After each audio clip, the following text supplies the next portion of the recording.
Good evening and welcome to the first of three meetings tonight. My name is Dennis Buckley, Mayor of the City of Beech Grove. And at this time, we will convene our Board of Sanitation meeting for Monday, April the 6th, 2015. In lieu of a roll call, I will ask each participant to introduce themselves, beginning on my far right. Ed Bell. Dan McMillan, Clerk Treasurer. Craig Wiley, City Attorney. Sandy Seward. Thank you, Board. You've been presented a printed copy of the minutes of the previous meeting dated Monday, March the 16th, 2015. The floor is open for questions, comments, or corrections. I have none. Thank you. I have none this evening.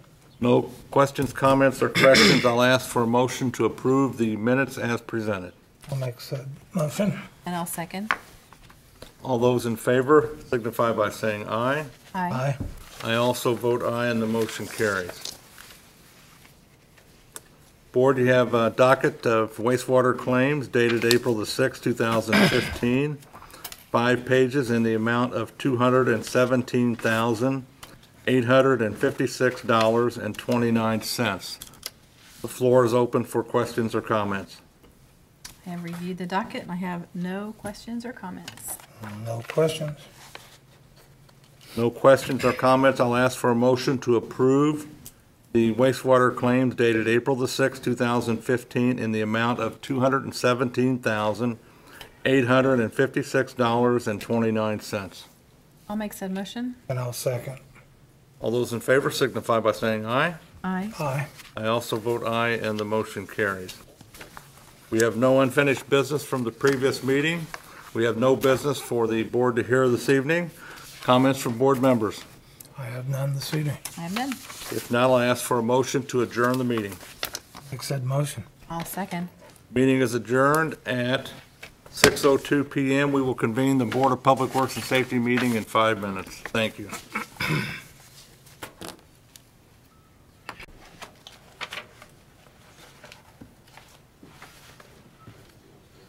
Good evening and welcome to the second of three meetings tonight. My name is Dennis Buckley, Mayor of the City of Beech Grove.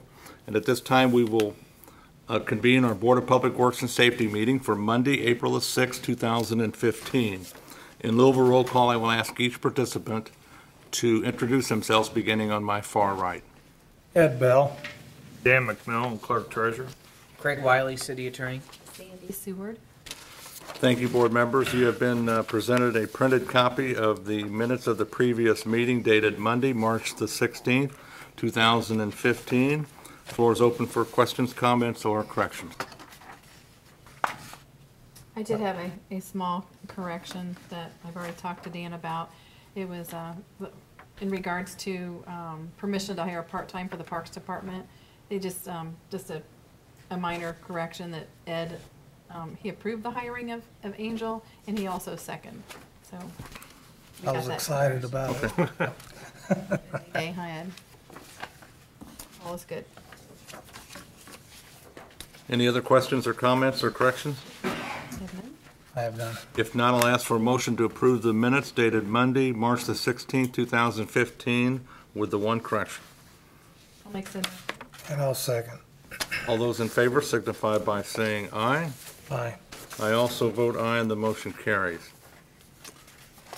Next, board members, we have a docket of claims dated April the 6th, 2015. We have 51 pages of claims in the amount of $1,409,233.05. Floor is open for questions or comments. I have none. I have none this evening. Looked like they were busy paying the bills. I think there's like 3 payrolls on here. Yeah. Exactly. And there was a payment for a hot patch machine. Yep. Sizable ones in there. They installed on page 25. They installed security cameras in the park. United with the signs and Bell Fountain starting.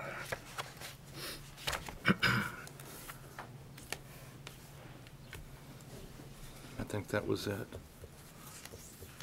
A lot of activity.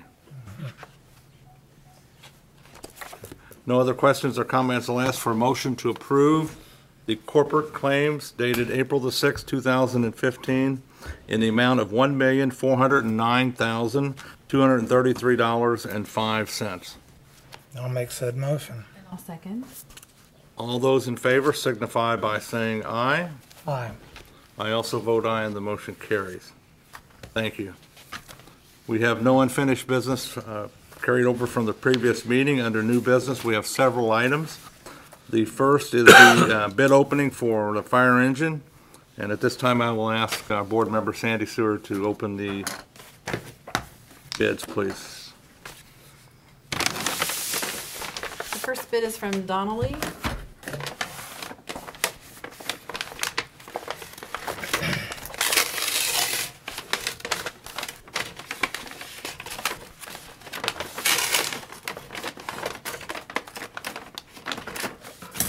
Maybe.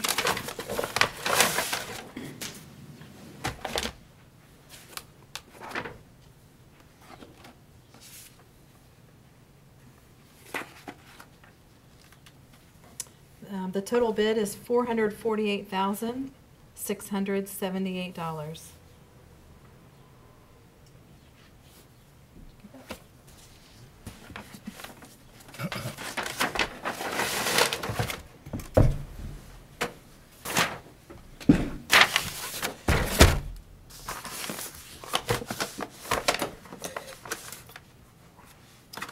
And the second bid is from Pierce Manufacturing for global emergency.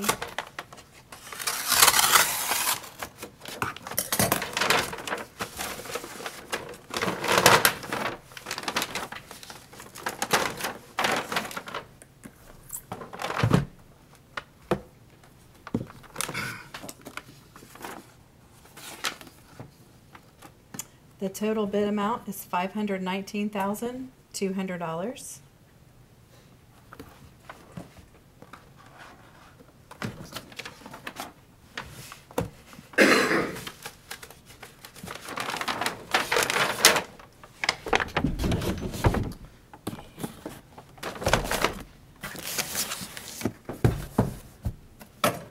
The third one is Hoosier Fire Equipment.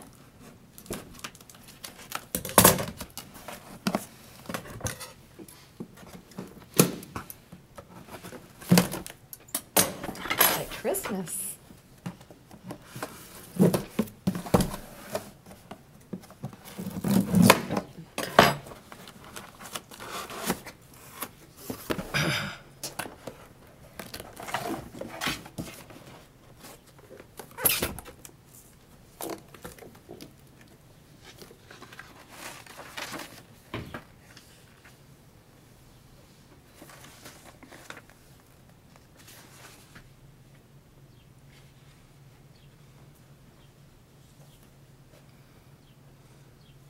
And the proposal is $421,915.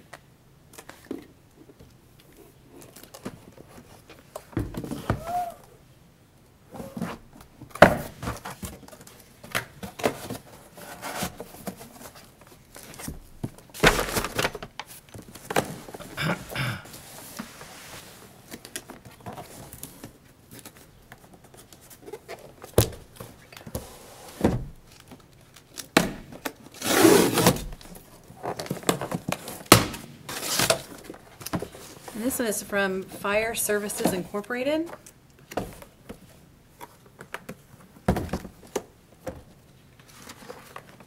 And the proposal is $447,539. And that is all of the bids. Okay. Somebody from the fire department who's on the spec committee could step forward and receive the bids, please.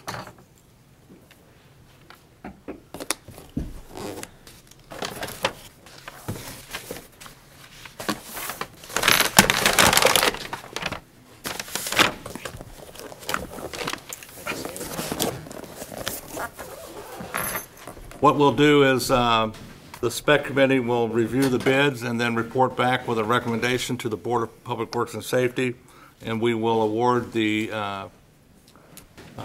bid at the next Board of Works meeting, which is in 2 weeks, April the 20th at 6 p.m. in these chambers. So thank you very much, everybody who submitted a bid. Move on to the ambulance. We received one bid for the ambulance, and at this time I'll ask Board Member Sandy Stewart to open that bid, please.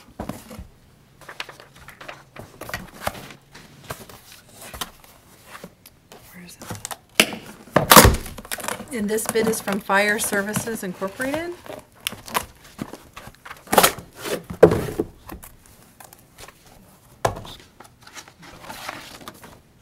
And the proposal is for $178,711. All right, thank you. And Chief, could you come and get this bid, and then we'll take it under advisement, and we'll go on your directive, please. Thanks for, the representative from Fire Service Inc. is here tonight. Thanks for submitting a bid.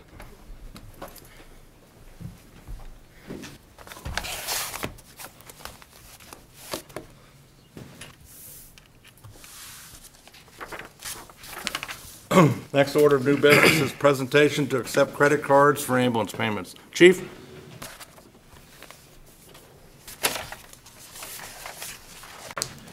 Good evening, Mayor and Board. In your packet, there's a letter from MedBill. They have started working with Gateway EDI to accept payments via online from web-based payment for a credit card. Enclosed is a brief outline on why this would be a good business venture for us, quicker payments from our patients, help decrease any delay, and the patients be able to go to a web portal, pay their bill online. Enclosed is a brief amount of fees included in that service, and Derica from MedBill would work with Nan and the clerk treasurer's office to set this up and get it established for the city. It's my recommendation that the board accepts utilizing the credit card features for payments. I had, when you brought it to my attention, I asked that you defer to the clerk for this, because the ambulance payments and everything is something that his staff does. So this isn't collections, right? This is just another way to pay? Just another way to pay.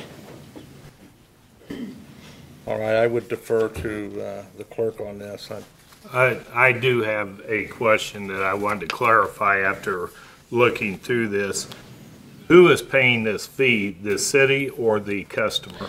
This is coming out of the ambulance billing itself. I understand So that, it's, the city, according to State Board of Accounts, cannot assess these fees. This has to be charged back to the consumer. right, that would have to be set up through your office and Derica through MedBill, where you can arrange how these fees are being taken out and off the billing. Okay, but I just want to clarify that the city cannot pay these fees. It has to be the consumer. Okay. Okay. How about, didn't we talk one time about delinquent bills? Yes, we discussed how we're going to go forth from here and handle anything with collections. And we brought up the point of out-of-city runs. We're going to go ahead and submit those for collections. In city, we would not do anything different than we're currently doing. Okay. Board members have comments or questions? I have a question. So Dan, what you're saying is that the city can't charge for these fees, right? So on this list right here, it's $7.50 per merchant ID monthly fee. That would have to be between MedBill and the consumer. Okay. So they have, so the consumer would pay the $7.50, correct? Correct. Plus the $20 per transaction item. 20 Correct. cents? 20 cents? 20 cents. Sounds. And the authorization rate. 35 cents.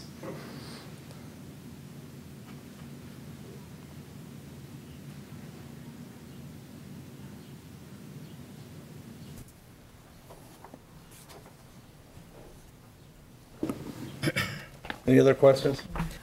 Yes, excuse me. So if the consumer is paying this, is it going to be listed as these services? And then is insurance going to be involved? It'd be established on the gateway itself, and with the payments, it would have a breakdown for the patients on paying the bill in a timely fashion, what the benefits of doing it by a credit card, what any additional fees would be, and that would be explained to the customer. Okay, so is this This is just not an easier really way to for pay. insurance?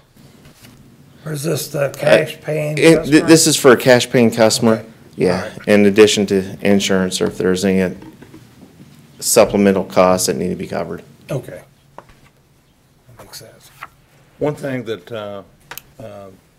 MedBill will have to do is they'll have to advise the customer that they can't pay here by credit card. Right. Correct, it's all a web portal Yeah. on the computer. I don't mind doing it, making a recommendation to the board, provided the patients who are paying have a clear understanding of what's happening here, and then the city is not going to be on the hook for any of this. And I really don't want to do late fees for people who live here in Beech Grove. Correct. And all the fees, everything would have to go through the clerk treasurer's office and MedBill on establishing, signing off on all the documents and forms to have this program in place. Make sure that everyone's fully aware, the customer's aware for the billing purposes and how it is established, so. What other communities use this? Do you know? I do not know, Ed. I know this is something new that was offered to MedBill, their customers, and it was given to me to present to you guys. I thought it was a very excellent idea. It's a good way to have people who do self-pay. It's convenient and a more timely fashion than regular check and mail.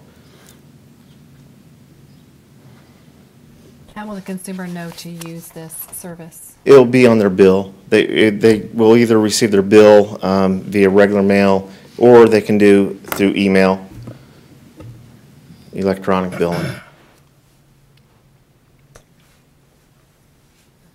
Any other questions? I'll ask for motion to approve the entering into an agreement for electronic billing between the City of Beech Grove and MedBill for ambulance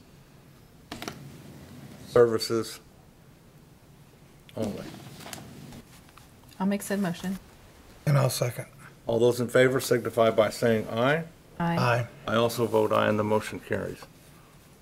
And that's just a work in progress, and it'll take a little while to get that established. That is correct. Okay. All right, thank you. Thank you. Chief Swartz, surplus equipment within the police department.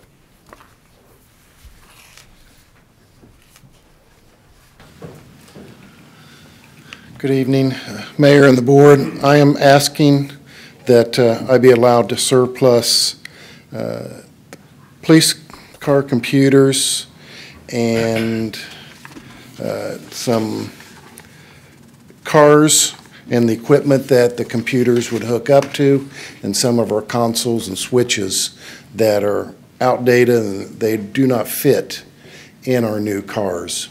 The new cars are a little bit smaller for the consoles, so they have to be redesigned. Our computers are outdated and they won't work with the new security system that is going in with the dispatch center. And the cars that I like to surplus, they've gone beyond what's safe for police use. Comments questions from board members? And you already have your new cars that replace these 7? Yes. Or these 7, are they just sitting now? They're sitting waiting for the auction that the city's going to have. Okay. Thanks, Mark. Now, I have a question because I brought it up at the last. The senior citizens new vehicle, police vehicle they got, came with no console. Well, one of these consoles work? The old consoles are too big. The Crown Vics is what these Oh, is that consoles what came those out are? of. Okay, So they're wider and they won't fit in the smaller cars. okay. Mark, can you give me a list of what you're actually surplusing it so I can take it off the inventory? Any VIN numbers, anything that might, help with that? Yes, I've already taken them off of insurance. Oh, okay. So I'll give you the number for the cars and the computers, they have serial numbers. Do you want that or just a count of them? Because we haven't replaced all the computers yet.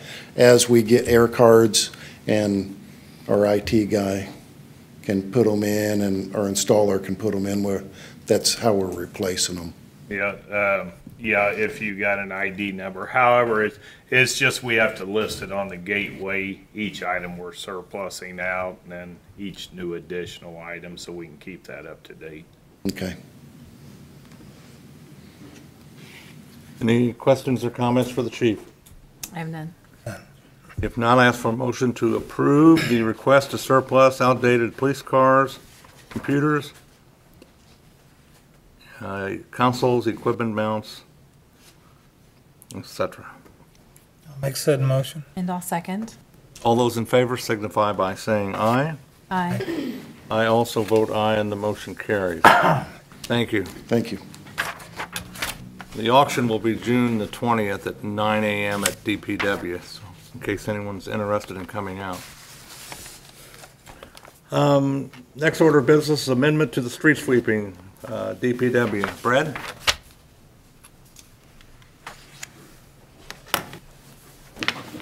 Good evening.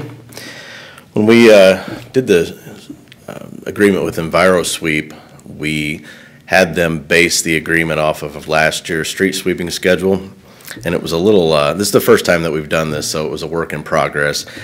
I had received a number of quotes to kind of get where we needed to be. At some point, they removed the thoroughfares and didn't really make that clear to me. So they called me a couple of weeks ago and said, hey, are you going to want to add these thoroughfares in? I said, well, they're already in there, right? And they said, no, we took them out so we could give you, the best price possible. I said, well, that's not really something that I can do, without. I have to do the main roads.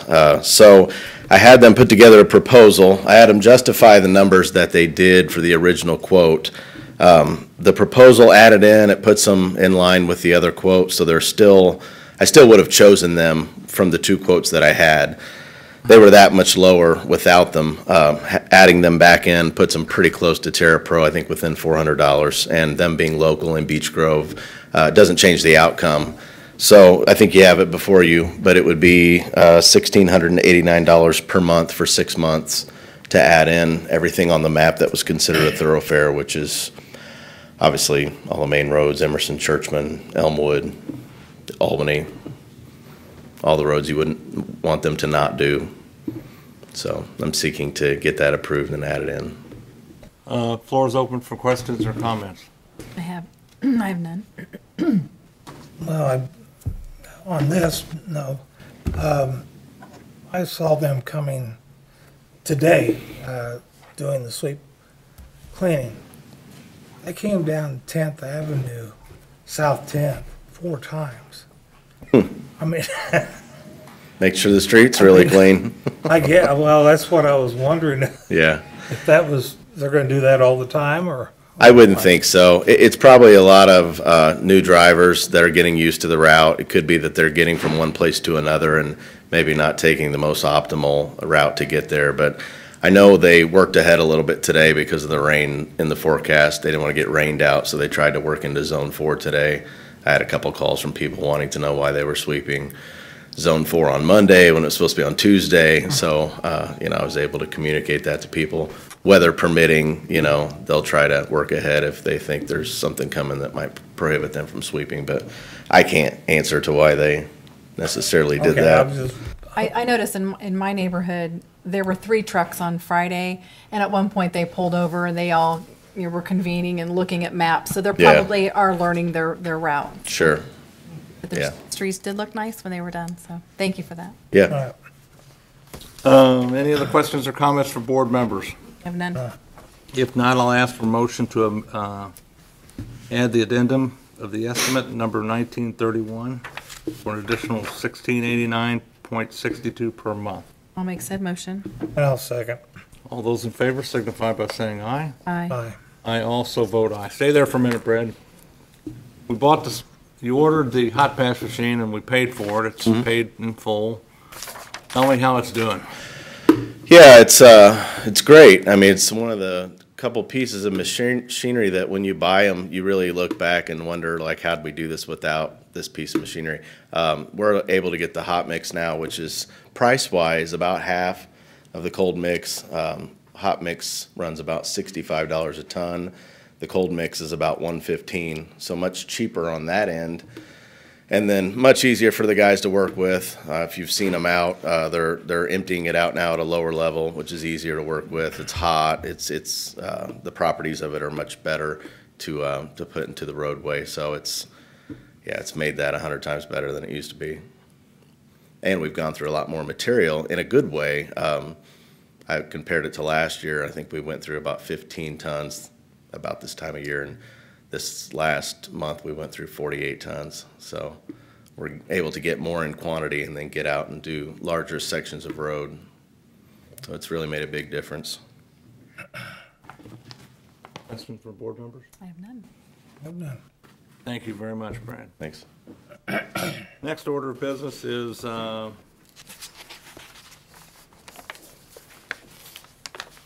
approval of the Little League Parade, and I'll defer to the clerk to read it into the record, please.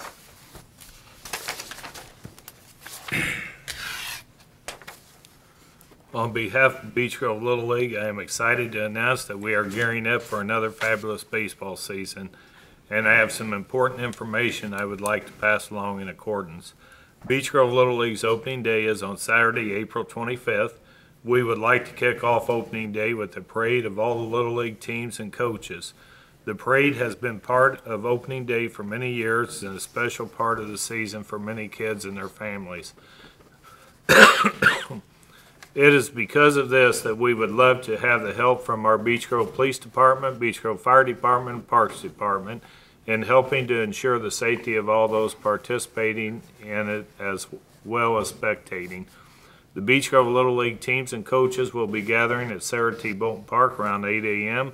to meet with their teams. The parade will then begin at 9 a.m. and start by going up the hill of the main park entrance on Churchman Avenue. The parade route will then take a right onto Churchman and follow it to 9th Avenue. At this point in the route, the parade will make its final turn right and head south down 9th Avenue, where it will continue until it reaches its final destination at the Beech Grove Little League Ball Diamonds.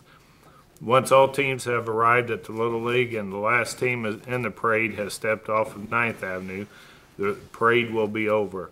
The rest of the opening day festivities will take place at Beech Grove Little League. There will be a short presentation and ceremony, as well as the playing of the national anthem, and then the opening day game will commence. We plan on it being a busy and fun-filled day at the Ball Diamonds, and we would appreciate the city's help in making sure that our players and families stay safe.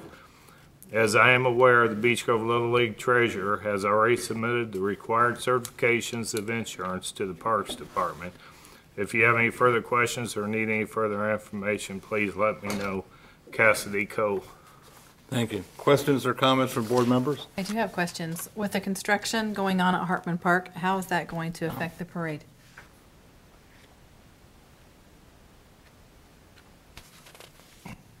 It shouldn't really change anything. They've got about 2/3 of the sewer installed as of the end of today. And once that pipe goes in, they'll establish the grade and start bringing the stone in. So they should have a stone parking lot by then. And what about because it'll still be work in progress at this time, correct? If they get it to that point where it's stoned, they'll probably be, equipment will be gone then, and it will just be ready to be paved. I was just thinking of kids and seeing that equipment and, they're No, we'll make sure parked that's for a all. half hour, so- If anything's left there, they'll get it out of the way. Okay. Thanks, Tom. Further questions or comments? I'll ask for a motion to approve the annual Little League Parade for Saturday, April the 25th. I'll make said motion. And I'll second. All those in favor signify by saying aye. Aye. Aye. I also vote aye, and the motion carries. Tom, could you make us a copy of that certificate of insurance? Sure. Give it to the clerk, please. Thank you. Approval to hire part-time employee in the Parks Department. Tom?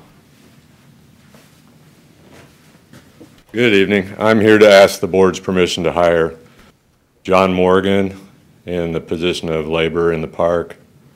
It's part-time. It pays $12 an hour, not to exceed 29 hours a week.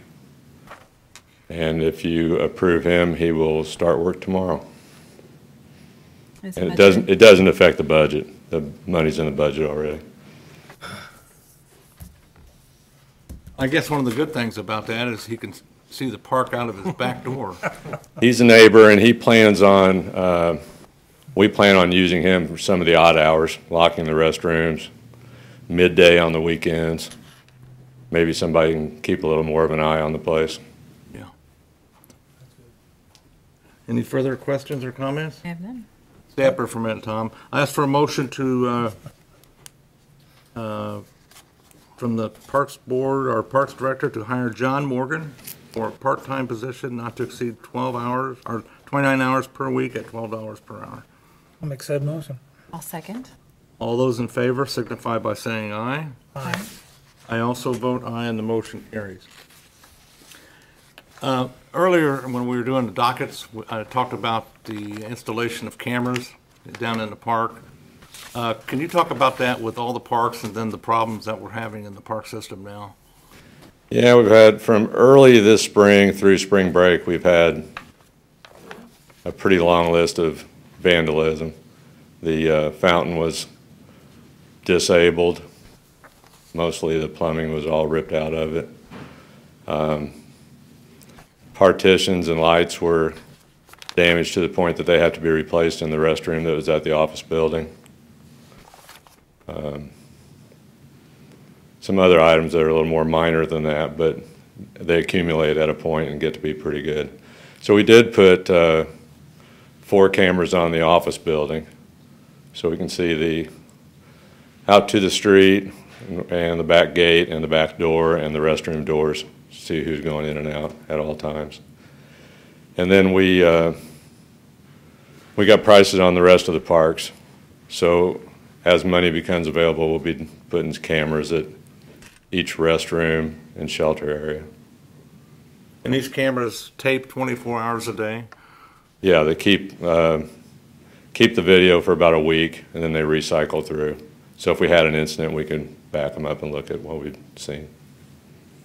I hate that it comes to that, but you know what? We've invested a lot of money in the park system, and for it to be damaged and have to do it again is probably not a good idea. So Right. I would suspect that we'll take whatever legal action we need to take should something happen down there. Very unfortunate. Tom, thank you very Alrighty. much. Move on to the last order of new business, handicap parking permit approval this evening for Barbara Thomas on South 8th. I believe this is a renewal from last year. So questions or comments? I have none. If no questions or comments, I'll ask for a motion to approve the parking permit for Barbara Thomas. Make said motion. I'll second. All those in favor signify by saying aye. Aye. Aye. I also vote aye, and the motion carries. That concludes new business this evening. Comments from board members? I have none. And then, If not, I'll ask for a motion to adjourn. I'll make said motion. and I'll second. It's 6:39 PM. We are adjourned. We will meet again on Monday, April the 20th at 6 PM in these chambers. Thank you very much.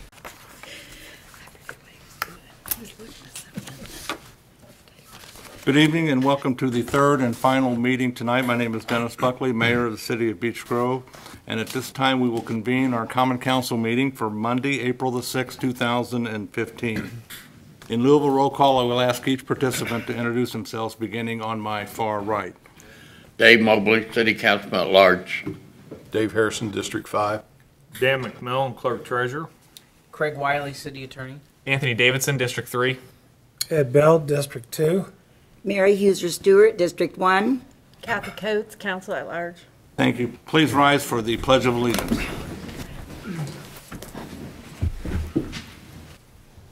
I pledge allegiance to the flag of the United States of America and to the republic for which it stands, one nation, under God, indivisible, with liberty and justice for all.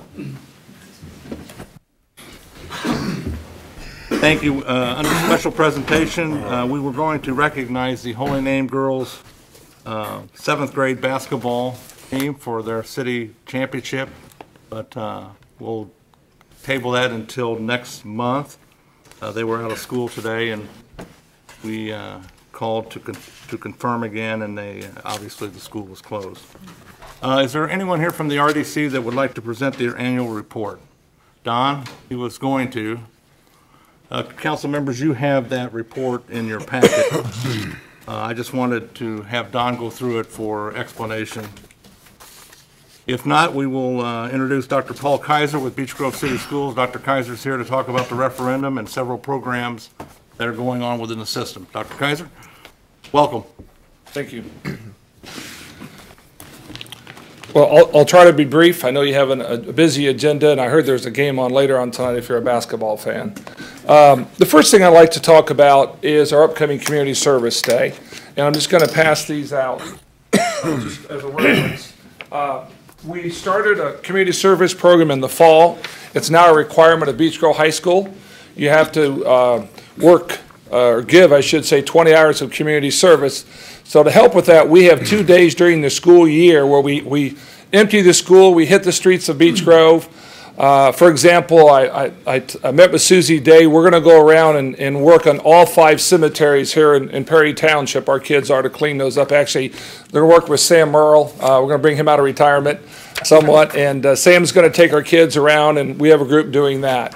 So I'm here tonight just to say, if you have anything, if you're a homeowner, if you're a business, call our office. The number there is 788-4481. We also have forms that I passed out. If you want to duplicate those, give them to everybody. Those are on our website. We really want to go out. The first time we did it in the fall, we just had it was great for our kids. They learned a tremendous amount about giving and sharing, and now the kids are coming with all kind of neat ideas. So as long as it's in the Beech Grove area, we'll go out and do it. But like I said, about 9 o'clock on the 22nd, that's also Earth Day. Weather permitting, we want to hit the streets of Beech Grove. So if anybody needs any help doing anything, cleaning gutters, we actually have the Crossing, which is our partner in one of our alternative schools. They're bringing down a tree service business they have up in Elkhart. So I told the mayor if there's some trees on city property, that group of kids will help cut them down. They're actually licensed to cut down trees. They're going to camp out at our office area and get up first thing in the morning on the 22nd and start helping at our high school area and the other places around. So if you need a tree cut down, let us know, and we'll send a group there, and they'll do it for free. They'll even haul up firewood away for you. But on the 22nd, we have a community service day, and we really, really appreciate as many people would like us come to their houses, their churches. Just let us know, and we'll come out and do what we can to help the citizens of Beech Grove. Any questions on community service for any of the council members? Yes. What was that phone number again, sir? It's 788-4481. Maybe Tim can kind of put that on the screen when he does the video for this. That's our central office, 788-4481. Thank you very much. And we'd love to have you come out. The next item, I'll have my assistant here help me with this. We've started a new program at Beech Grove. It's called our Gold Card. And obviously, this is a sample.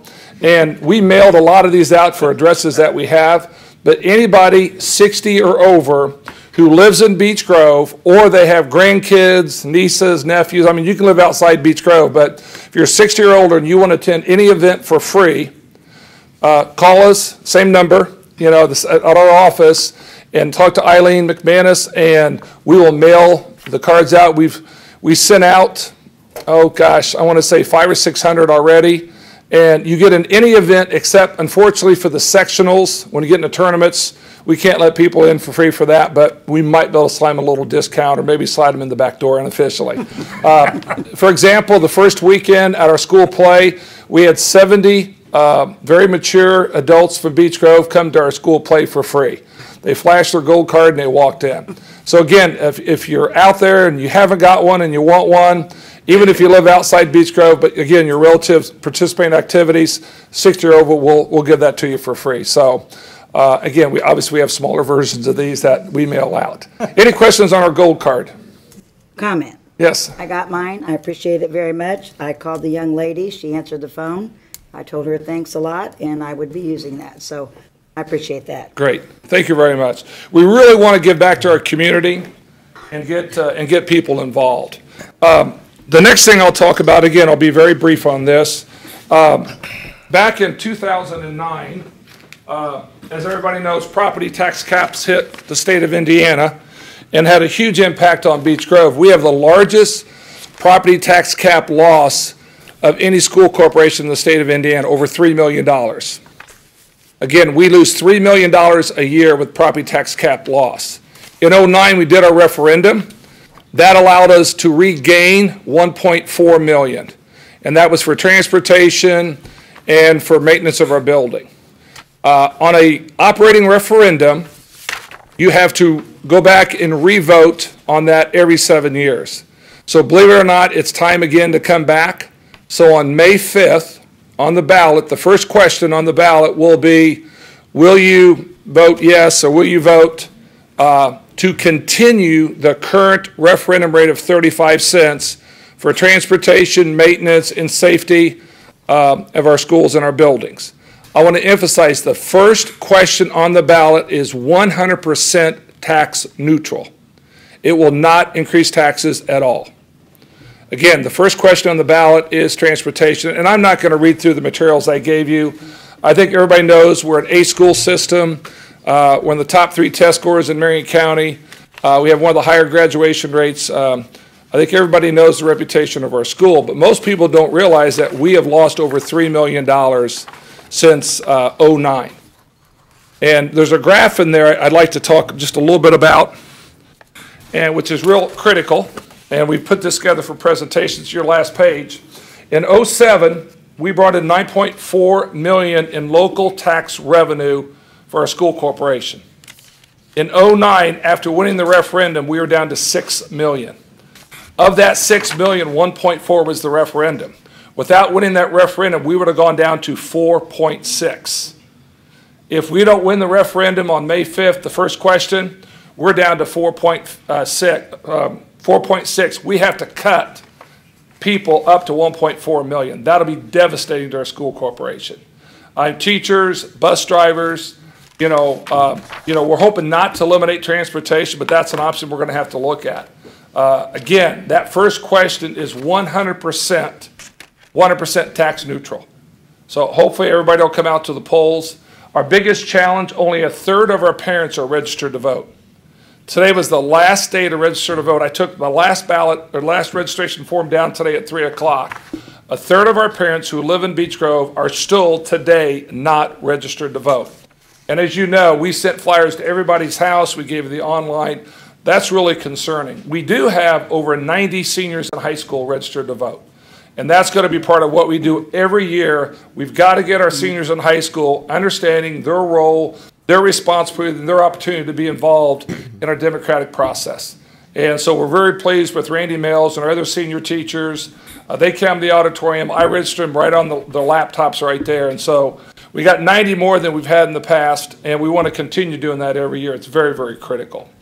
The second question on the referendum, again, we've lost from 9.4 million down to 6, is we have a small, a second question is a small increase for a construction referendum. The construction referendum will consist of replacing all the old air conditioning. Air conditioning and heating and cooling in our district is over 30 years old, and that's a $4 million project. We've been piecemealing that for the last 6 years. If we don't do it this way, it'll take us another 6 to 10 years to get it done because we just don't have the revenue.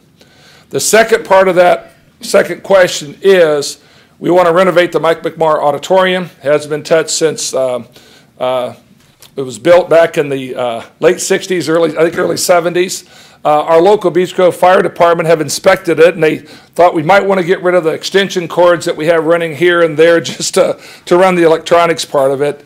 The sound system doesn't work, etc. The second component of the construction referendum is we want to build a new band room. When that room was built, we had 40 members in our band. Now we have 130. We've been to the state finals 6 out of the last 7 years. Again, we've chose the things that we think are the most important.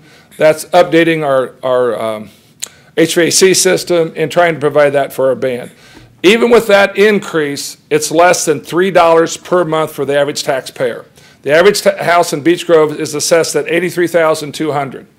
In that house range, the increase is less than $32 a year or less than $3 a month. The key thing I want to point out in my closing comments about the referendum, if we win both questions, our tax rate will still be lower than it was in 07. I repeat, if we win the referendum, right now we're at 6 million, we'll go to 6.6, okay? That is still 3 cents less on the tax rate for the school than we were in 07, and as you can see, we're still about 2.5 million less that we're bringing in. So we're asking just for a little bit to help our kids. Our learning environment, we got cited by the State Board of Accounts on our airflow at South Grove this year. We fixed that. But these are really needs. You know, our family, we talk all the time about needs and wants. This is not a want. These are needs. I mean, there's a lot of things we want, but we've tried to minimize it as much as we can. So, again, just in summary, our referendum, there's 2 questions. The first one is to keep our transportation in place, 0 tax impact. Our second one is a very, very small tax impact of less than $3 a year for the heating, cooling, ventilation, and that'll replace and update all our buildings in the district. We already did Central a few years ago. We'll be in great shape for the next 25 years on this. I made the comment today, I had breakfast with Bruce By. I said I never want to go through a construction referendum again because I don't want to go to our community and talk about raising taxes. You know, we have fixed incomes. I would encourage all those that are over 65 to please look at the exemptions that you have. There's only about 35 people in Beech Grove who have applied for the 65 and over tax exemption. And we know we have a population that qualify. I think many of our seniors don't understand that if you own property, you make less, if you bring in less than $35,000 a year, you can apply for a tax exemption that will really lower your property tax. And I can provide some information for those that don't know that. So any questions on the referendum? No, sir. Thank you. The last thing, and I'll be really quick, this was a very special year. Would you hand me that? Take that out of the container for me, and then hold those. A very special year, and we've invited our former mayor to come up. Warren, you want to come on up here with me? If you don't know this, 60 years ago, this year, we had an undefeated football team. And back in 1954, we had a chance in the fall to celebrate that. And some of his good friends and alumni came out to the football game, and we had a chance to honor them. We didn't think that was enough. So what we did, we dug into the yearbook, and we got a great picture of the football team. If you've seen the Four Horsemen and at Notre Dame, well, it's pretty close here with the Beech Grove Hornets. That year we beat Carmel and a lot of other powers in that year, but we have purchased 30 of these that we'd like to get out to the alumni that were involved. If you were a cheerleader, a student manager, a player, and you were part of that team, we have a nice memento, and we have a picture of the team right here in their glory, and the gridiron dozen there. And then we took the picture the night at the football field when they were honored. And since we have just a great leader for our community in Warner, we'd like to present the first one to you. And we have these in my office, and if you're involved, if you can get us names, numbers, we'll deliver them. But we like to get those out to anybody who was involved in the 1954 team, and just to show our appreciation for the history and tradition that you've led both as a student, an athlete, as a leader in our city. We really just appreciate it. And we have one more thing to give you. I was telling his daughter today at Hornet Park that we were talking about his athletic prowess, and he played against Oscar Robertson and everything, and he met Bobby Plump, I understand. Well, in my office, I've got a picture of Bobby Plump and me at the Chamber of Commerce, and then I've got another picture of he and I at the football game, kind of standing side to side, and he had his letter sweater on. And it was really wonderful. So we wanted to add to his wardrobe. So we have a nice Beech Grove pullover for him and for you. Thank you, sir. And equally as important, one for Janet, the boss at home. So they can both, as they come to different events, they can be decked out in Beech Grove attire. And we just want to tell you how much we appreciate your leadership and what you mean to our school as an alumnus and what you mean to our community. And we just want to thank you publicly.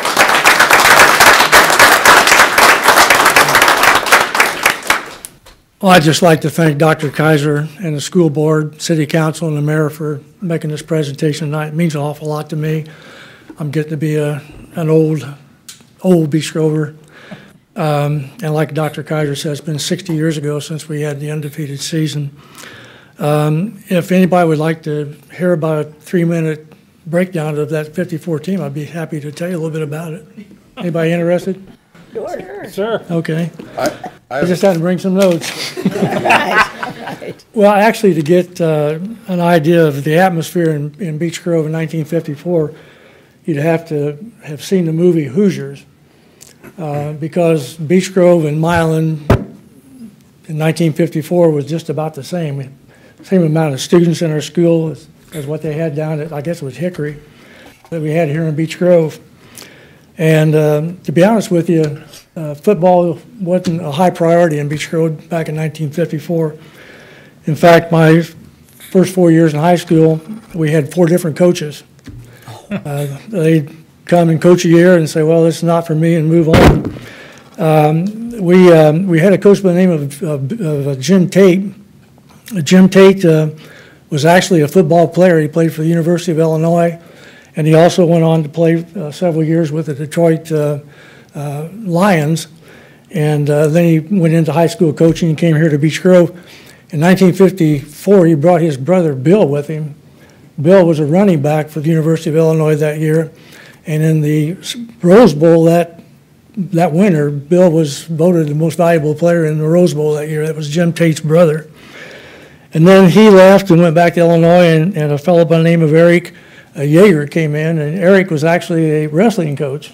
Never had coached football before, but they hired him as the coach here at Beech Grove. He lasted a year and left, and then Bob Johnson came, and Bob Johnson brought with him a whole atmosphere of how a school and a football team should act, and probably the reason that the coaches didn't stick around very long. From about 1946 to 1954, we averaged about 2 victories a year. So if you wanted to be a coach, Beech Grove was probably not the place you wanted to be. We had a small team. I weighed about 185 pounds when I was in high school, and I was probably maybe one of the biggest players on the team. As I had mentioned, we averaged about 2 victories a year. Wasn't much promise of that going to improve over the next few years until we went and played in the county jamboree that year. We played Pike Township, and we beat Pike Township pretty good that year. And after the game, practice the next week, we got to think, well, maybe we'll win 4 games this year instead of just 2. Well, we played that year like Dr. Kaiser said. We played Franklin Township. We played Carmel. We beat Carmel 32-6. Of course, Carmel back then was not like Carmel is today, but we still beat them 32-6. We played Sacred Heart, we played Plainfield, we played Pike twice, we played Lawrence Central, we played Nicetown Memorial, and we played Speedway. Nicetown Memorial in 1953 was undefeated. It was an all-boys school located out at Nicetown, and they were undefeated in 1954. They were 4-0, and we were 4-0 when we went to play them at their place. And again, if you saw the movie Hoosiers, you'll remember the scene where the school bus is going up the road to go play the basketball game and wherever they were going to play. And for far as you could see down the road, there were cars lined up from the town to go watch them play. That's the way it was in Beech Grove when we went to play in Nicetown Memorial. There was the school bus, and I don't know how many people from Beech Grove went, but there was a bunch of them there. And we beat Nicetown Memorial. We beat them 12-7 and went on to an undefeated season. But Knightstown Memorial that year had a kid on their team by the name of Tim Brown. I don't know whether you remember Tim Brown or not. Tim Brown went on to play for Ball State University and then went on to play with the Philadelphia Eagles for several years. Sacred Heart that year had a kid on their team by the name of Jim Prestel. Jim was a giant back in those days. He was about 6'7", probably weighed about 270 pounds. He later went on and played for Minnesota Vikings. So we played some pretty good teams and some pretty good players over the course of that time. Probably the most interesting thing is we outscored our opponents 207 to 67. And if you break that down, that's less than about 8 points a ball game where we held our opponents to. That's pretty good defense. We had 3 of our players on the all-county team that year. We had 2 others on the first team. We had 2 others on the second team. We had 3 that was on the honorable mention all-state team. And, of course, back in 1954, they didn't rate teams like they do now, and they didn't have divisions like they do now. But I would like to think if they did have, and we played in Division 3 or 4, we would have probably been rated in the top 10 that year. We were a pretty good ball club.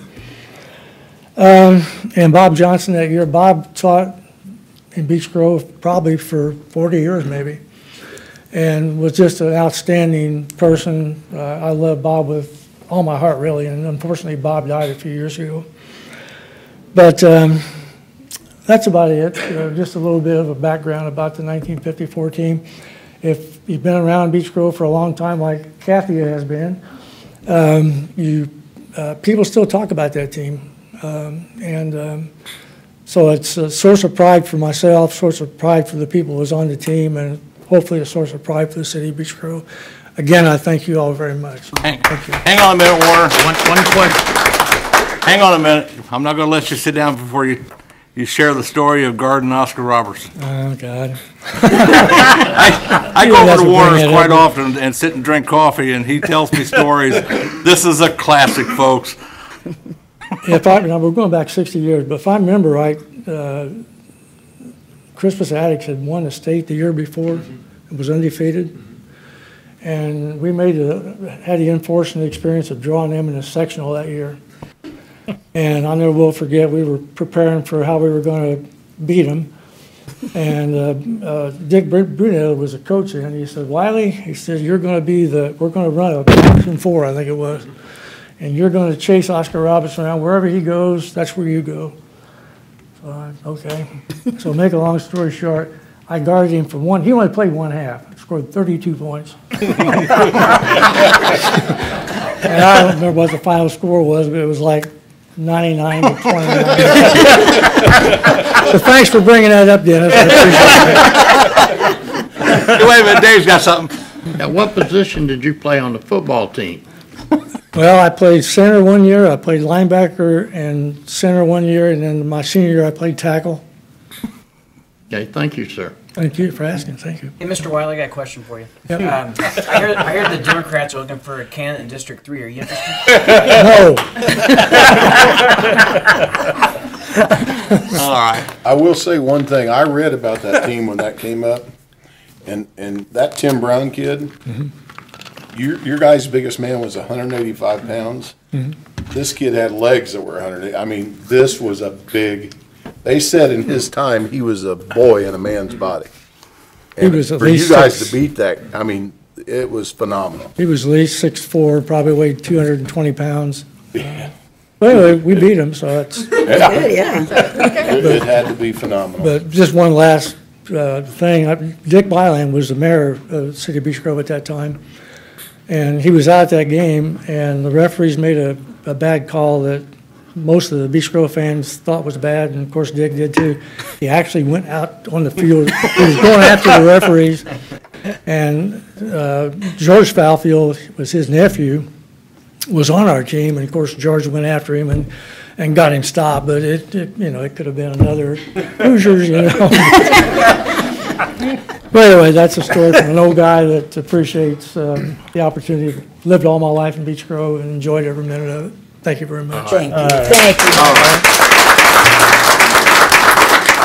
thank you very much for letting me come tonight. Again, we've got 30 of these we've ordered. If you're connected to that team, even if you're in that class and you just want one for your mantle, just call us. We can get some more ordered. But we think it's just a great way to honor a great group of dedicated athletes and, more important, leaders that have gone on to do great things, not only in Beech Grove throughout their careers. And we just want to honor that success. Upcoming this next year, it's the 30th anniversary of the undefeated regular season football team. Unfortunately, they had a sectional, and that was Rick Skirvin's team, and they went undefeated in the regular season. So we hope to honor them in the fall, similar to this. We're really trying just to kind of honor the past so that we create vision and for our kids so they understand how important. I will point out that I have a graduate right with me, the class of 2014, my daughter. She graduated from Beech Grove High School and as a honor roll student at Anderson University playing 2 sports. My other daughter who's with me, she went to Franklin. Unfortunately, she graduated from Monrovia, but you know, I will tell you, my daughter will tell you her experience as a student athlete at Beech Grove. She carries it with her every day. And what she's learned, I mean, I don't want to say her first semester was easy at Anderson, but she's being inducted to the National Honor Society in about 3 weeks, and I give the credit to Beech Grove High School and what they did for her. So I'm humbled to be here. Just being part of this community is precious to me every day. So thank you very much. Thank you so much. Thank you, Dr. Kaiser. Don Webb came in for the RDC report. Don, annual report.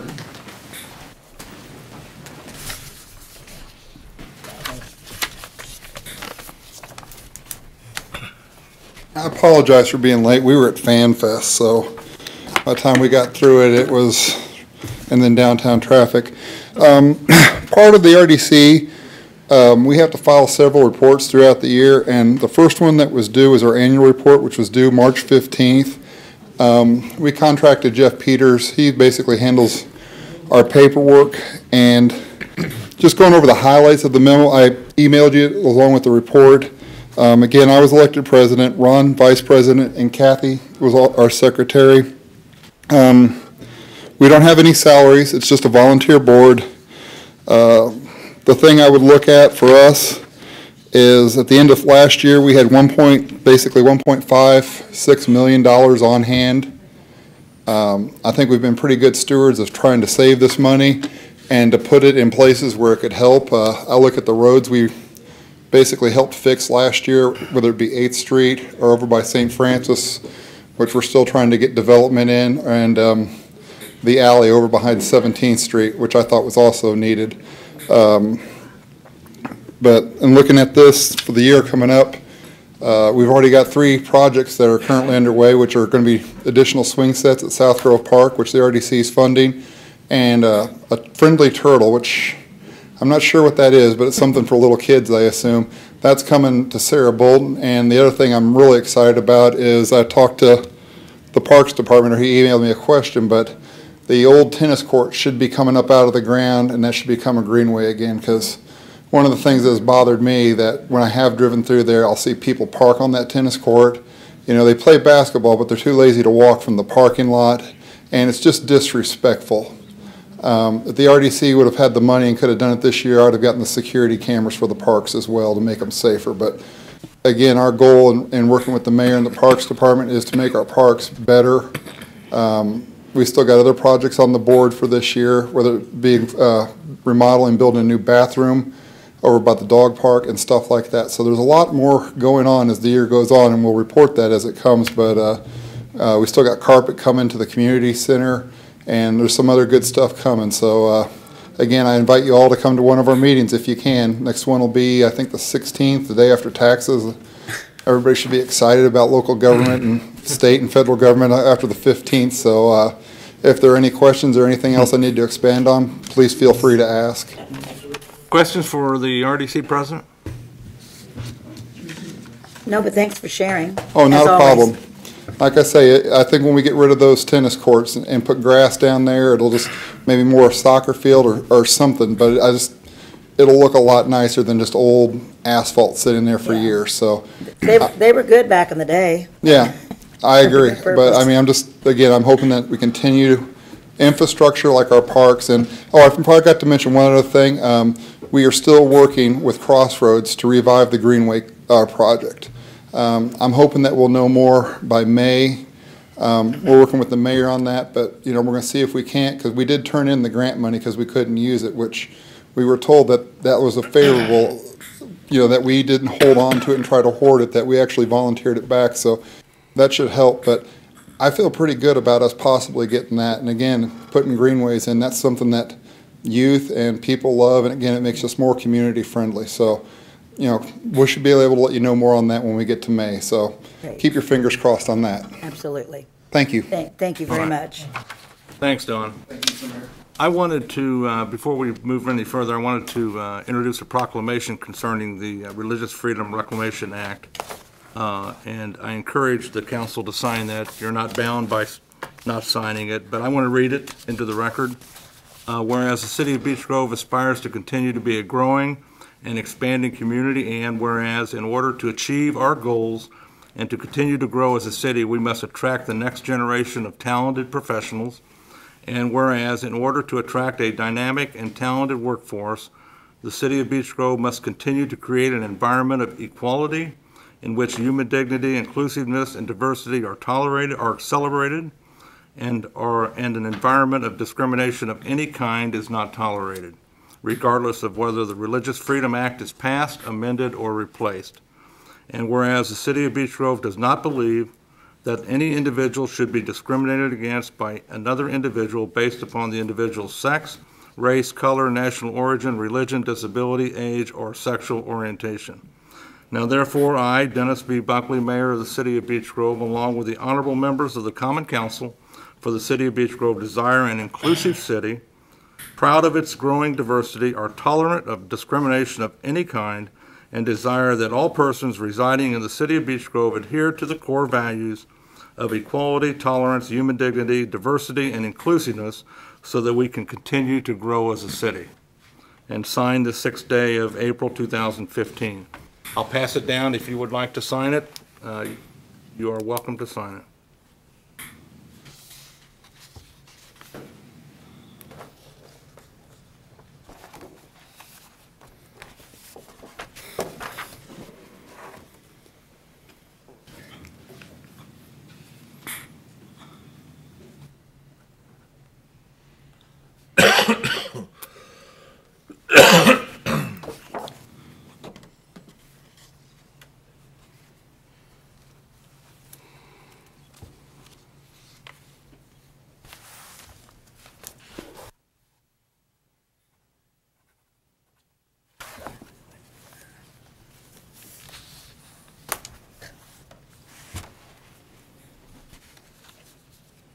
This time I'll introduce Mayor Ballard's liaison, Kelly. Could you step forward for an update, please?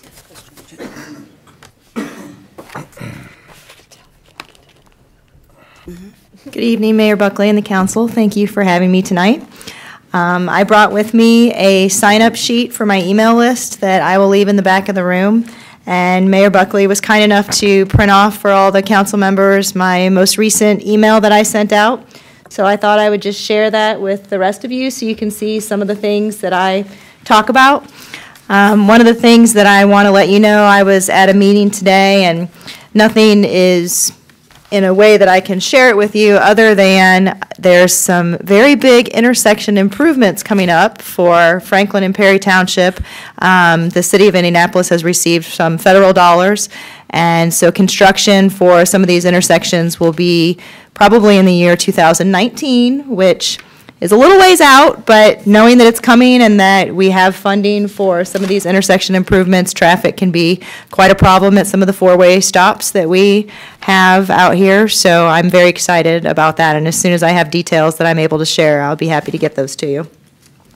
So my most recent message I sent out about the Great Indy Cleanup, and I talked about that the last time that I was here, but our quadrant is the cleanup day is Saturday, April 25th, and we are still taking volunteers that want to help clean up. The biggest one that I know of that's closest to us, Southport is doing one. They're doing it a week early. They do it on the 18th. UIndy is also doing one, and they do it a week later because it's their finals time on the 25th.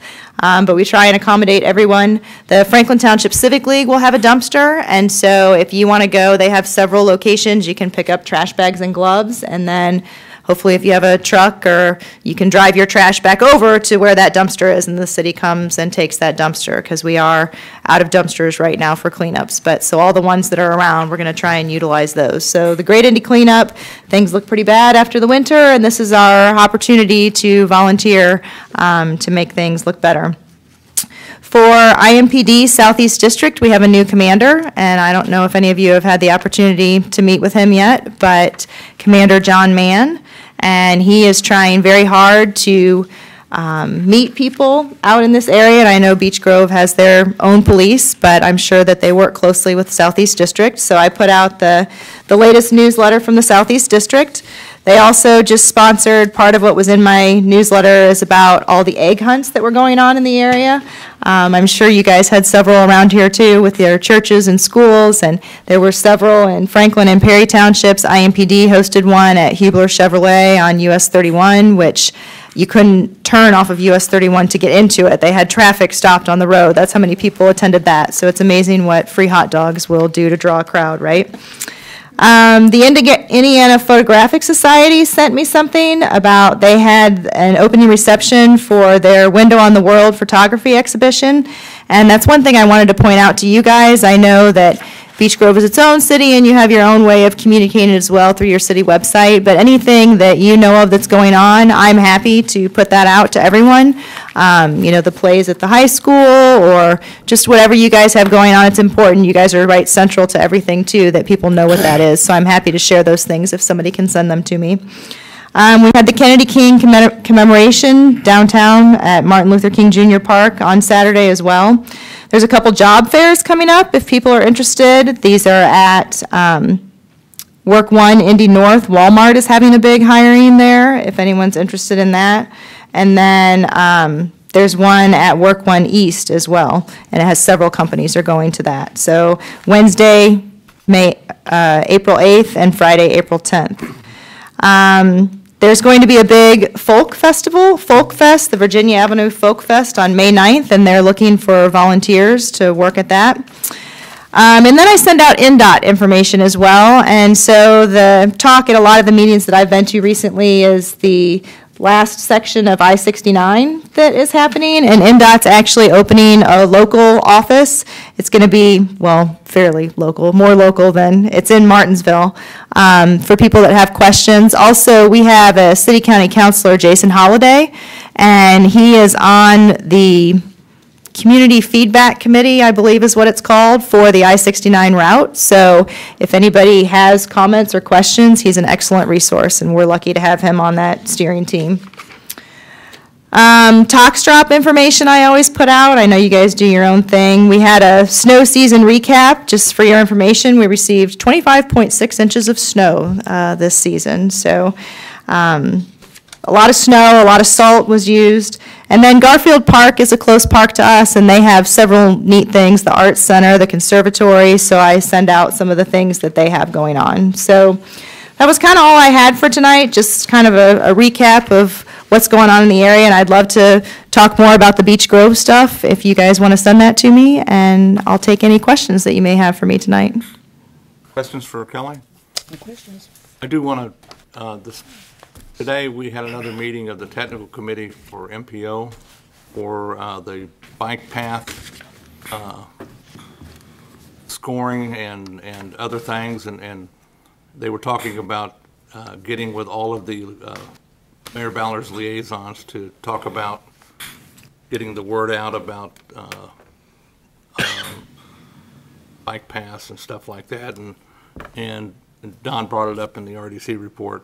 That's something that we're working closely with the MPO with to reaffirm funding for the cultural trail out here.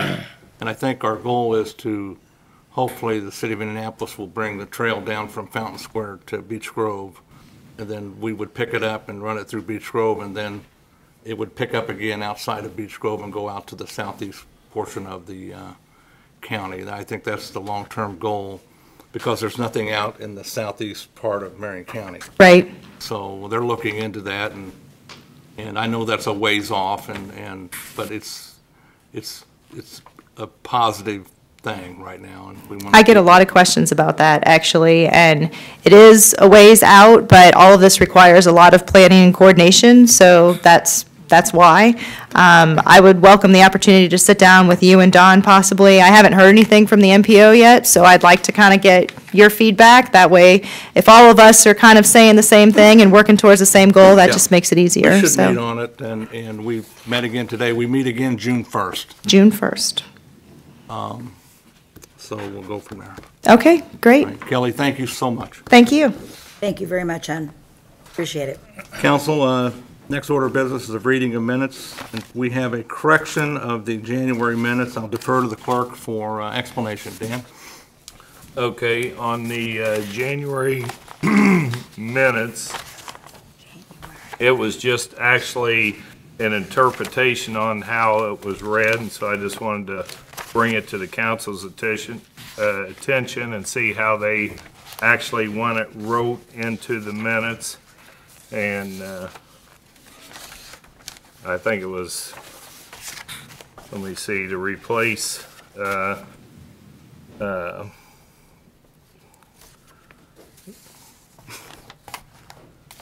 there was a number 9 in the calendar months, and replace it with a calendar month was the correction.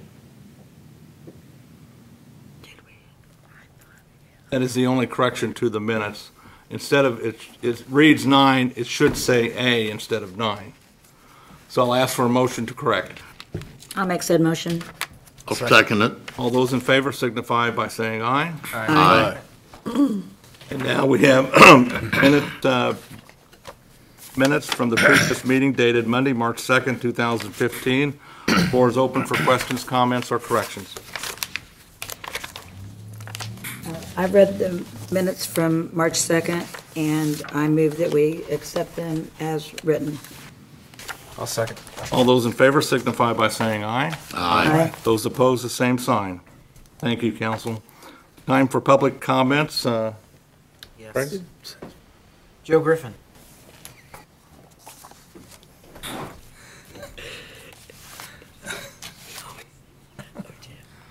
Hang on, Jim.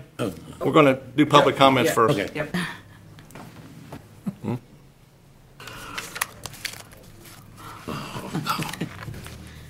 Georgia.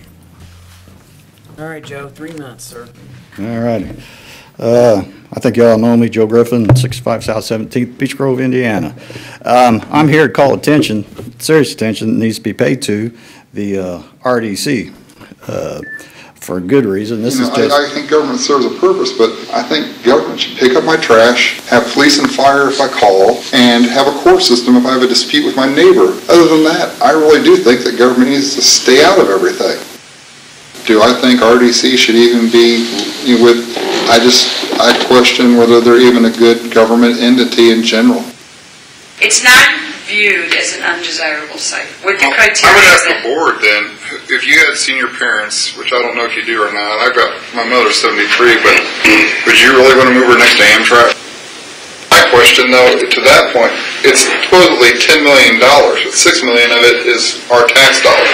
Right. So they're putting $4 million in, which again, I would like to know what the appraised value of that will come out after it's all said and done. I guarantee it will be close to $10 million, it'll be about $3.5 million, and that's what I'm saying, is, I agree with somebody's you. making some money. You better believe it. That numbers look good on paper. It sounds great when you say $10 million worth of development, but it won't appraise for that. I mean, I can build a house for $1 million over across the street. 76 units isn't worth $10 million.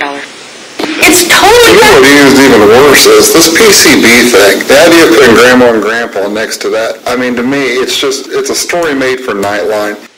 That's the benefit of the tax credit. Right. You get, $6 million in tax credits that you don't have to pay back. So then that's where you turn around, you sell the tax credits to investors. Now, it may send her into a tizzy, but you guys were here in that June meeting when she was very vague and when she had a few questions, because like I say, my question is, you're spending $150,000 a unit, it makes no sense, and what I'm scared of is they're gonna throw something cheap, and, oh, we got $10 million in development, then 2 years later, it appraises for $3 million. And that's tax money that's gone from Beech Grove for good. She knows. I wouldn't live over there. I don't live next door to a railroad. But that's it. It's ridiculous. Oh, you're absolutely not a railroad, a toxic time bomb. Yeah, well, yeah. You know, Truly believe in what you're saying, then we shouldn't have gave the NPR their money. we shouldn't have. The good thing is you don't have to worry about me, because I got to Dennis, and I'm not anything all of it. If they put your ass back on here, I'm done with it.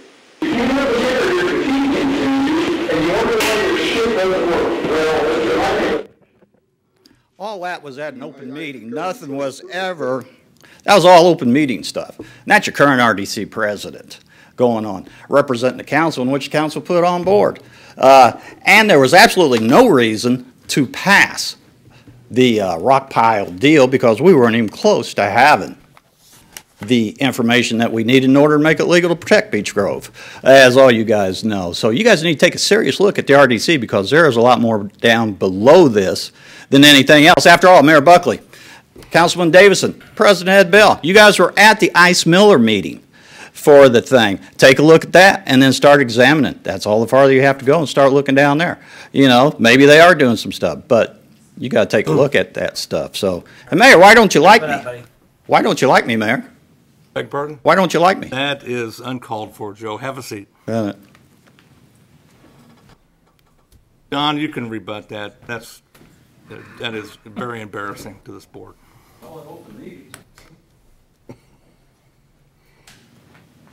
A few facts. I came on the RDC in July.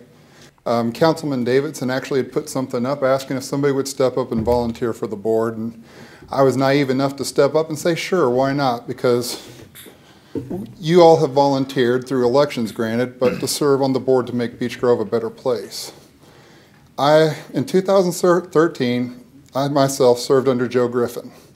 That year, we got absolutely nothing accomplished. The RDC, Mr. Mobley was there, I remember. He questioned why we had an RDC. It was so dysfunctional. There was so much hatred and animosity. Mr. Griffin would belittle members of the RDC. He would talk down to them. He would never tell them about contacts. They were always his contacts. He never shared information.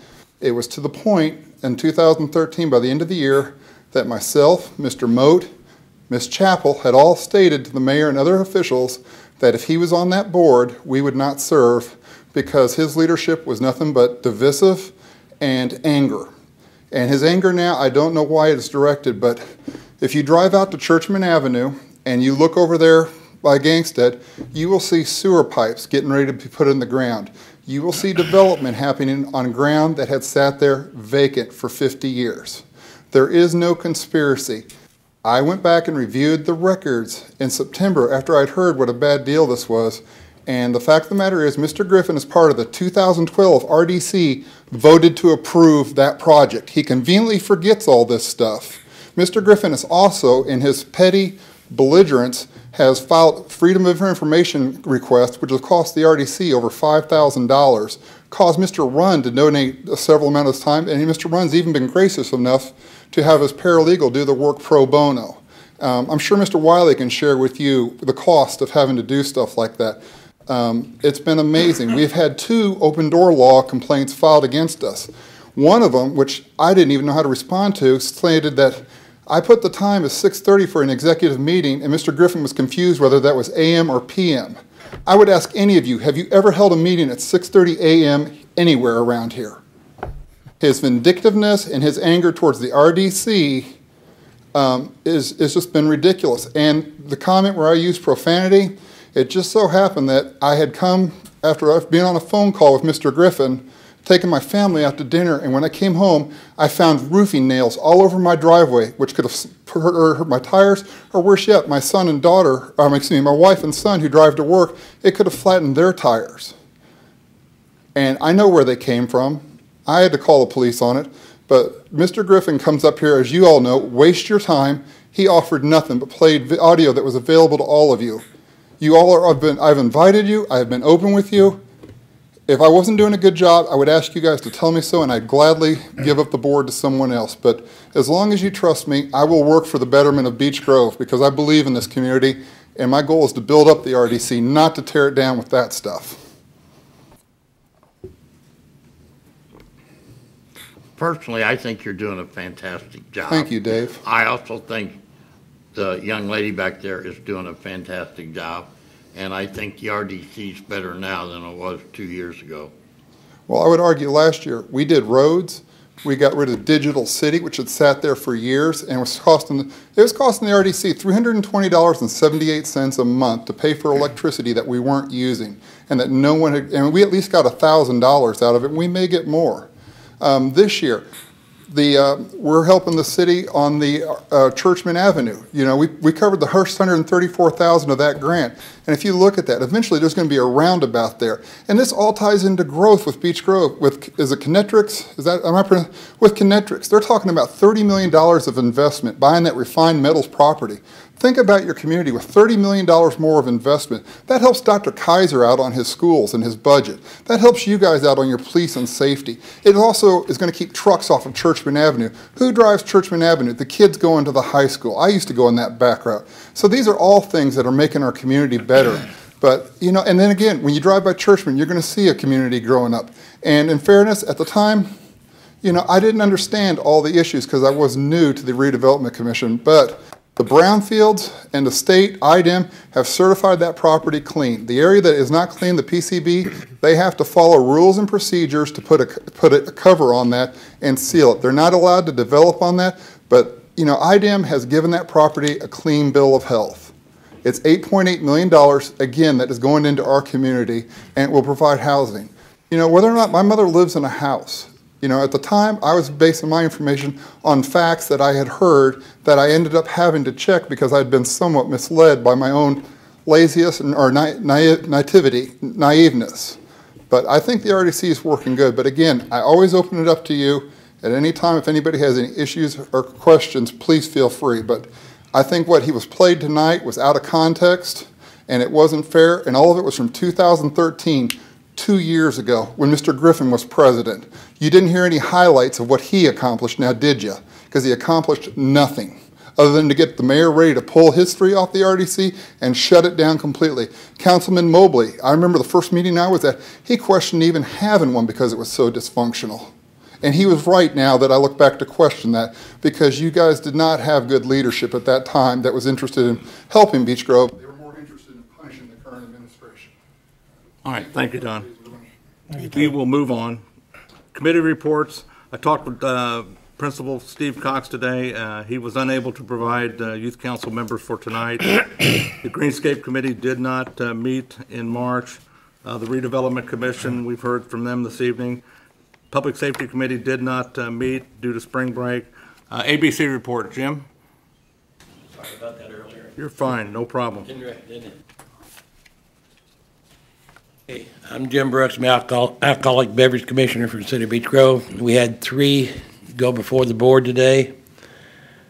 First one was Payless Liquors on 2511 Albany, and there was no violations, and it was approved for renewal. The other one, another renewal was a Loyal Order of the Moose, and there was no violations, and they were approved for renewal. We have one new business opening up, D's Tap LLC, 704 Main Street. They got all the variances and everything cleared and everything was passed. They do have their liquor licenses at this time. The opening, I do not know when they're going to open up, but I think it's going to be fairly soon. They're going to have craft beers and wines, local beers and wines only. And they're going to only stay open until 11 o'clock at night.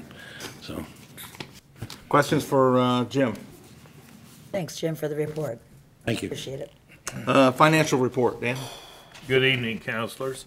There is not much to report this month. We closed on the 2015A revenue refunding bond on March 26th and closed out the 2005A revenue bond. We now have a debt reserve account at Huntington National Bank in the amount of $64,115.75. The monthly statements will be added to the bank statements on the website. It will be tracked in Keystone under Fund Number 613. We also have set up Fund 614, which will be used as the principal and interest fund to make payments on the bond, and we have funded it to make the payments due on the bond for June 2015 and January 2016 because we pay the January payment in December of 2015. Before the refinance of the 2005A bond, the balance was approximately $566,000, and the balance is now approximately $496,000, generating a savings to the city of approximately $70,000. We completed our workman's comp audit this month. We received notice that another business has filed for bankruptcy on the Main Street Loan Program. That will leave 4 businesses holding 6 loans. One of the businesses that holds 2 loans is severely in arrears on both loans. I have enclosed in your packets resolutions from when the program was initially started, Special Ordinance Number 13/2012 that was to be tabled for 1 year, as well as the minutes from that meeting. My opinion has not changed. I still believe the city should get out of the banking business, as thousands upon thousands of taxpayer dollars have been spent on attorney fees and bankruptcies. I still believe, as I stated in 2012, that if legally possible, the program and bank accounts should be closed and transferred into the rainy day fund. The city website continues to grow and is a great asset to the citizens. Community events can be added free of charge by emailing me at dan.mcmillan@beechgrove.com. Thanks to the website volunteers who continue to keep it updated at no cost to the taxpayers. The bank balances are listed below, and they're also on the city's website. If anybody has any questions, I'll be happy to answer. Questions for the clerk? No, sir. Thank you, Dan. Last report this evening is compliance. Derek?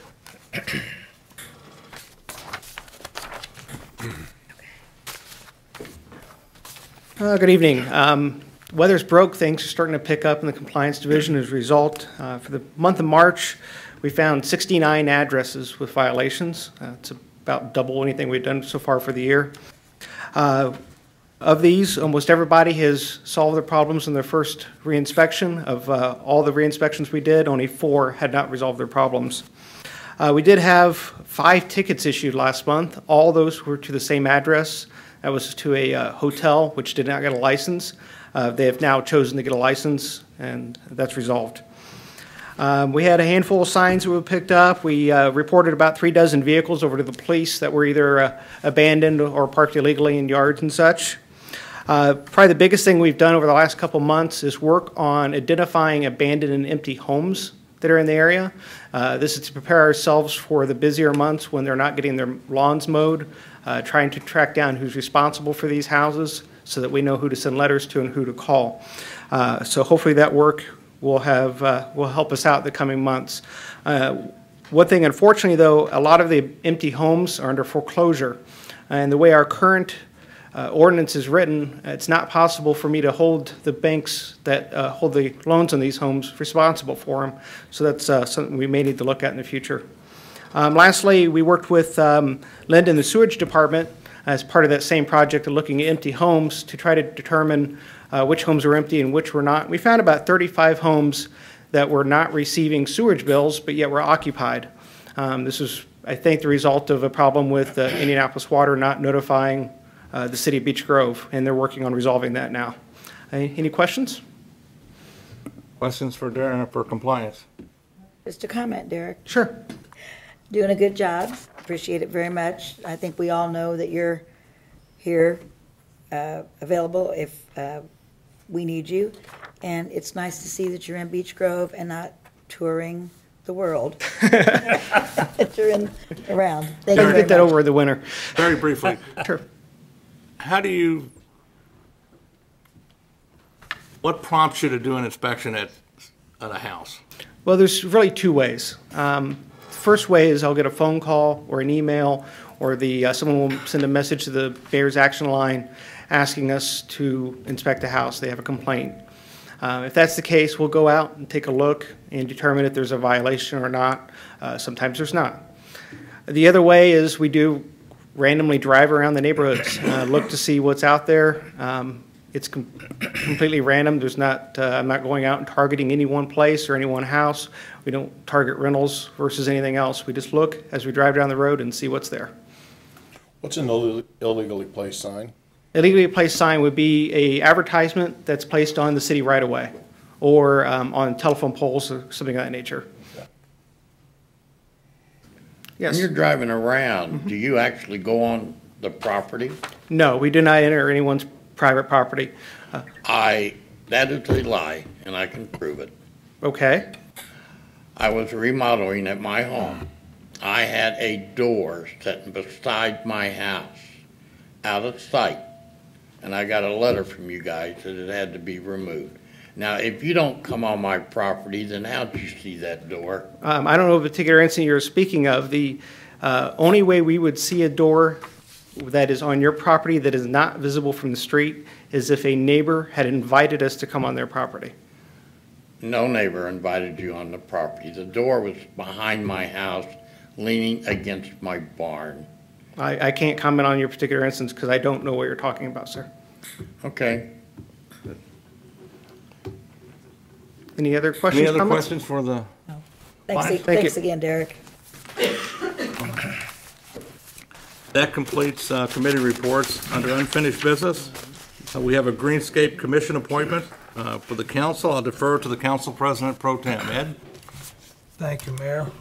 Hopefully I get through this. We have a gentleman, Mr. Stuart Wilson, here tonight that would like to be on this commission. And we invited him to come tonight to introduce himself and tell us a little bit about yourself. I'm not really sure I could talk as articulately as everybody else has here tonight. So anyway, my name's Stuart Wilson. My family and I have been a member of Beech Grove community for a long, long time, since the early 70s, I guess. I have family here in Beech Grove. I've lived in Beech Grove for the last 12 years. Only reason being because I've been in the hotel restaurant business and traveled around a lot. My daughter went to Beech Grove High School. She graduated last year. She's currently attending Indiana University, and she's in the Kelly School of Business. Yay. My wife's 65. I'm 61. We both attend Indiana University as well. I'm getting my master's right now in public affairs. I've actually talked to Dan here before. I'm actually also the community engagement intern at Keep Indianapolis Beautiful. So I have some sort of stuff to go on with Kelly here a little bit. But there's just a lot of programs out there right now. I'm just hoping that I can contribute. I really like to give something back to the community here in Beech Grove. I've been very, very proud of that. Like I said, my parents had an insurance agency here in Beech Grove on Main Street since 1974. They sold it in 2000. There's a lot of resources out there right now, and one of the resources I think is really important is Keep Indianapolis Beautiful. The community forestry program they have, the Adopt a Block program. I was with the Great Indy Cleanup on the west side of Indianapolis last week trying to recruit volunteers. But the community forest program is one of the resources I think we could utilize in our green space because we still have 55,000 trees out there to basically give away. We just have to apply for the grant to get them. So I think there's just a lot of opportunity for the city. I think we can beautify it and make it environmentally better. And so that's what I'd like to do. Questions for Stuart, Mr. Wilson? Sounds good. You sure you have time for all that? Because you sound pretty busy, Mr. Stewart. My time management schedule is sort of crazy, but yes, I do. I spend 20 hours a week at Keep Indianapolis Beautiful right now. Well, you go for it. And I also work at the Conrad Hotel downtown. I'm actually leaving here to wait on the Hershey's Corporation here in just a few minutes. And when they get back from the ballgame at midnight, I'll still be there probably at 3 or 4 o'clock in the morning. But it's just what it takes. And, you know, giving back to the community, especially a community that I've been involved with for such a long time, is just really, really important to me. And the future of our children and what the future looks like for the city, I think is really important. Well, thank you. Stuart, thank you very much. No, thank you. Thank you. Back to President Pro Tem Ed. Yes, we've got the floor open for nominations tonight. I would like to nominate Stuart Wilson for this position. Do we have any other nominations? I mean, Not hearing, we'll close the nominations and move to appoint Mr. Stewart for the Greenscape Commission. We'll have a verbal vote. Dave? No comment. Yes. Do we need a second on the? Oh, yeah, we need make a a second. second. All right, Dave. All right. And I vote yes. Okay. Yes. Yes. Yes, yes. Yes. so be it. Stuart, congratulations. Mr. Thank, Stewart. thank you, Mr. Wilson. We'll have to make arrangements for you to be sworn in. But for you and Kelly, at the next council meeting, May 5th, I think, we're going to hear a presentation from Keep Indianapolis Beautiful about the programs they can offer us and Adopt a Street program. So you may want to be here for that meeting as well. It's May the 4th. May the 4th, I'm sorry. That's all right. All right. All right, thank you very much. General Ordinance number 3, 2015 is up for second reading only. I'll ask the clerk to read the ordinance into the record, please. General Ordinance number 3, 2015 is an ordinance that amends Article 9 of the Personnel Manual of the City of Beech Grove concerning sick leave. Whereas full-time employees, regardless of what department they are assigned, unfortunately get injured and may receive an exposure which causes illness while under the scope of employment, and whereas full-time employees in every department, with the exception of the police and fire departments, are required to take sick time should an injury or illness occur while under the scope of their employment.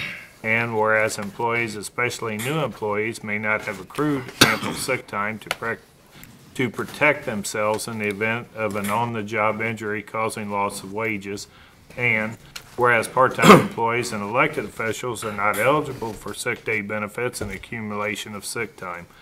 Now therefore be it ordained that the Common Council desires to amend the City of Beech Grove Personnel Manual, Article 9, Sick Leave, Section 2, Use of Sick Leave. Now therefore be it further ordained that the Common Council desires the following amendment be inserted into the City of Beech Grove Personnel Manual, Article 9, Section 2, Use of Sick Leave. Add the following new paragraph. No sick days will be charged against any full-time employee if they are injured or become ill as a result of an exposure while under the scope of their employment. For police officers and firefighters, this would constitute a Class 1 or 2 covered impairment as set out in Indiana Code 36-8-8-12.5. For all other full-time employees not covered under the Indiana Code, the same benefit will apply. This benefit shall not exceed more than 180 calendar days without consultation with the city's appointed physician's approval.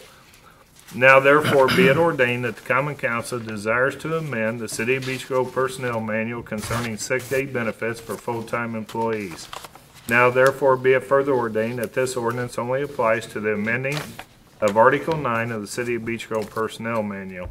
Now therefore be it further ordained that this ordinance should go into effect immediately upon passage by the Common Council, signed by the Council President Pro Tem, attested by the Clerk Treasurer, and signed by the Mayor. Thank you, Dan. General Ordinance number 3, 2015 is up for approval on second reading. I'll ask for a motion to approve. I'll make said motion. I'll second. All those in favor signify by saying aye. Aye. Those opposed, the same sign. We will hear this on third reading at the May meeting. Thank you. General Ordinance number 4, 2015 is up for second reading only. I'll defer to the clerk to read it into the record, please. General Ordinance number 4, 2015 is an ordinance that amends Article 5 of the City of Beech Grove Personnel Manual concerning health insurance for full-time employees who become disabled as a result of their employment. Whereas full-time employees unfortunately become injured or suffer an exposure that could result in the separation of their employment, and whereas such employees who unfortunately have to retire as a result of an injury or exposure should have access to health insurance benefits, and whereas currently the city's personnel manual calls for the membership fees to be covered by the city but needs better clarification, and whereas part-time employees and elected officials are not eligible for this benefit. Now therefore be it ordained that the Common Council desires to amend Article 5, Section 1, subsection C, 1B of the City of Beech Grove Personnel Manual concerning health insurance benefits for full-time employees who become disabled as a result of their employment. Now therefore be it further ordained that the Common Council desires the following amendment be added to the city's personnel manual. Article 5, Section 1, subsection C, 1.B, delete in its entirety and replace with the following. B, should a full-time employee of the City of Beech Grove receive an injury or exposure while under the scope of employment which causes such employee to become disabled and separate from employment, the city shall proceed with and pay for health and other medical insurance coverage as follows. 1, 100% of the individual health insurance coverage at the current employee rate until they are eligible for Medicare benefits. 2, 100% of the member's deductible for individual coverage should the member participate in a health savings account. Any amounts paid by the city per the HSA shall be offset by any monies paid to the member to satisfy the deductible. 3, 100% of the individual dental insurance if the employee has the dental plan at the time of impairment will be covered for 1 year only. 4, a premium for individual life insurance of $10,000 as it does for all other retired employees. 5, if the employee has additional health insurance coverage, child, spouse, through the City of Beech Grove, the member will have the option to continue paying that premium at the employee rate. 6, the employee shall be responsible for the payment of the premium and deductible amount of any family coverage not covered under the plan design. Should the employee obtain his or her own health insurance by other employment otherwise, the city shall cease his or her individual coverage and or health insurance coverage.